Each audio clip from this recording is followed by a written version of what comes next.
तो देखिए स्टूडेंट्स, पिछले वीडियो में हमने छोड़ा था कि लिबरल नेशनलिज्म क्या था।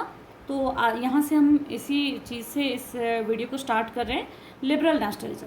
ठीक है, तो लिबरल नेशनलिज्म जो था ये नेशनलिज्म का ही एक टाइप था, जिसको बेसिकली जो मिडिल क्लास पीपल थे, जो नया एक सेक्शन सोसाइटी में आया था, इन लोगों ने इस लिबरल नेशनलिज्म को काफ़ी सपोर्ट किया था।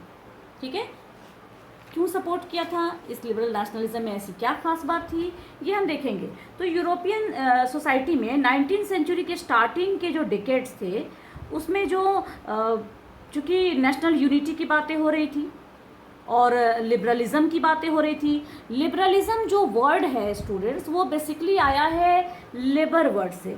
लिबर का मतलब होता है फ्री। ठीक है, यानी आप लिबरल का कह सकते हैं, फ्रीडम से इसका सेंस आप ले सकते हैं। और हम देखेंगे भी कि जब हम पढ़ेंगे इसके फीचर्स को तो हमें पता चलेगा कि फ्रीडम पे सबसे ज़्यादा प्रेशर इसमें दिया गया था।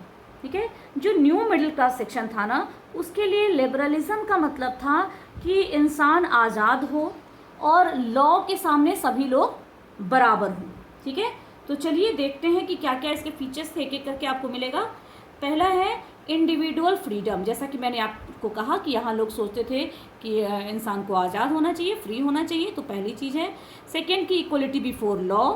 थर्ड था कि गवर्नमेंट, अब ये तो आप समझ ही रहे होंगे ना इंडिविजुअल फ्रीडम क्या होता है, यानी हर कोई फ्री है, अपने फैसले खुद कर सकता है बिना दूसरे को नुकसान पहुंचाए, अपने फैसले खुद करने के लिए, अपने लिए एक्शन लेने के लिए इंडिपेंडेंट है जिंदा रहते में। अब ये नहीं कह देना कोई कि सुसाइड करने को भी इंडिपेंडेंट है इस तरह की चीज़ें अक्सर स्टूडेंट्स आजकल बात करने लगते हैं, मैम कोई मर भी जाएगा, किसी को मार भी देगा। नहीं, किसी तरह का नुकसान बिना पहुंचाए अपने हिसाब से अपने फैसले करने के लिए इंडिपेंडेंट होना, this is known as the individual freedom. दूसरा था इक्वलिटी बिफोर लॉ, यानी कि कानून के सामने, लॉ के सामने सभी बराबर हों, चाहे वो किसी भी सोसाइटी के हो, किसी भी कास्ट के हों, किसी भी रिलीजन के हों, किसी भी कल्चर के हों, कोई भी लैंग्वेज बोलते हों, किसी भी रीजन के रहने वाले हों, सब लॉ के सामने बराबर हैं।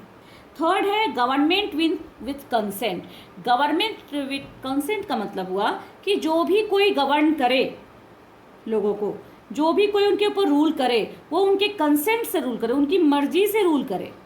मर्जी से रूल का, अब इसको आप जोड़ सकते हो यहाँ से राइट टू वोट से, यानी कि वोटिंग राइट्स लोगों को मिलेंगे, लोग अपने रूलर्स को खुद चुनेंगे, तभी तो वो उनकी मर्जी से कोई रूल करेगा। यानी अनकंट्रोल्ड वे में रूल ना करे, ये नहीं कि नियम कानून बनाया और इम्पोज कर दिया, ऐसा नहीं हो। ये लिबरल नेशनलिज्म में एक इम्पॉर्टेंट चीज़ थी। नेक्स्ट चीज़ थी कि फ्रीडम ऑफ मार्केट्स, यानी मार्केट्स को फ्री कीजिए। मार्केट्स की फ्रीडम बहुत ज़रूरी है, तभी तो इकोनॉमिक एक्टिविटीज़ लोग कर पाएंगे, तभी तो लोगों का लिविंग ऑफ स्टैंडर्ड अच्छा होगा, है ना। और साथ में पूरा देश एक है। नेशनलिज्म की चीज़ें हैं, ये कब होंगी, जब आप मार्केट को फ्री करेंगे। मार्केट को फ्री करने का मतलब कि जो आपने टैक्स बैरियर्स लगा रखे हैं इंटरनल मार्केट्स में, उसको आप ख़त्म कीजिए, यानी मार्केट को आप पूरी तरीके से फ्री कर दीजिए, ताकि अब जैसे मान लो कि सपोज़ मैंने आपको बताया था कि नेपोलियन ने यूनिफॉर्म मेजरिंग सिस्टम लॉन्च किया था।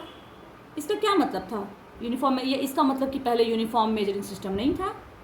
पहले हर जगह पे अगर आप सपोज़ आप पटना से हाजीपुर गए हो तो हाजीपुर का अलग मेजरिंग सिस्टम है, पटना का अलग है, तो ऐसे में बड़ी प्रॉब्लम होती थी। तो मार्केट को बिल्कुल फ्री करा दिया, यानी ये सारी चीज़ें आप अबॉलिश करो, आप सब कुछ यूनिफॉर्म रखो, एक जैसा रखो। ठीक है, नेक्स्ट था कि एडॉप्शन ऑफ कॉन्स्टिट्यूशन। इन लोगों का कहना था कि कॉन्स्टिट्यूशन होना ही चाहिए, क्योंकि कॉन्स्टिट्यूशन होगा तभी पूरे कंट्री के लिए एक जैसा लॉ होगा, और इस कॉन्स्टिट्यूशन को एडॉप्ट करें हम, उसको फॉलो करें। ये लिबरल नेशनलिज्म के इंपॉर्टेंट फीचर्स थे। Individual freedom, equality before law, government with consent, freedom of market, right to vote, adoption of constitution. ठीक है, आगे देखते हैं। तो देखिए इसके बाद क्या है, इसके बाद जो हमें मिलेगा नेक्स्ट, वो है कि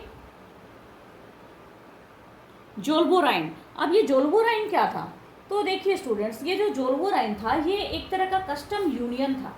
कस्टम यूनियन का मतलब कि एक यूनियन बना था यूरोप में, इसका पर्पस ये था, कभी भी कोई यूनियन बनता है कुछ ना कुछ का पर्पस होता है, तो इसका जो पर्पस था वो ये सबसे पहले ये जानो कि ये 1834 में इसको फॉर्म किया गया था, इस्टेब्लिश किया गया था। ये एक कस्टम यूनियन था और इसको फॉर्म करने का बेसिक पर्पस क्या था कि इसके द्वारा टैरिफ बैरियर्स को ख़त्म किया जा सके। टैरिफ बैरियर वही मैंने आपको जो बताया, जो एक जगह से दूसरी जगह जाने में हमें कस्टम देना पड़ रहा है, टैक्स देना पड़ रहा है, अपने देश में रहते हुए भी टैक्स भरना पड़ रहा है। तो ये, और इस टैरिफ बैरियर की वजह से क्या होता है ना कि मान लो कि मैं यहाँ से चली और मैं 10 डिस्ट्रिक्ट को पार करते हुए वहाँ पहुँची जहाँ मुझे अपने मार्केट में अपना सामान बेचना है। अब हर डिस्ट्रिक्ट में मुझे 10 रुपया देना पड़ा हर डिस्ट्रिक्ट को क्रॉस करने पे। मैंने 10 डिस्ट्रिक्ट पार किए, तो मैं उस जो सामान मुझे बेचना है उसके प्राइस पे मैं इस कॉस्ट को इंक्लूड करूँगी। नतीजा होगा कि मेरी जो चीज़ होगी, मेरा जो प्रोड्यूस होगा, जो मैं बेचने जा रही हूँ, जो जिसका मुझे ट्रेड करना है, वो महंगी हो जाएगी, और महंगी हो जाएगी तो लोग खरीदने से बचेंगे।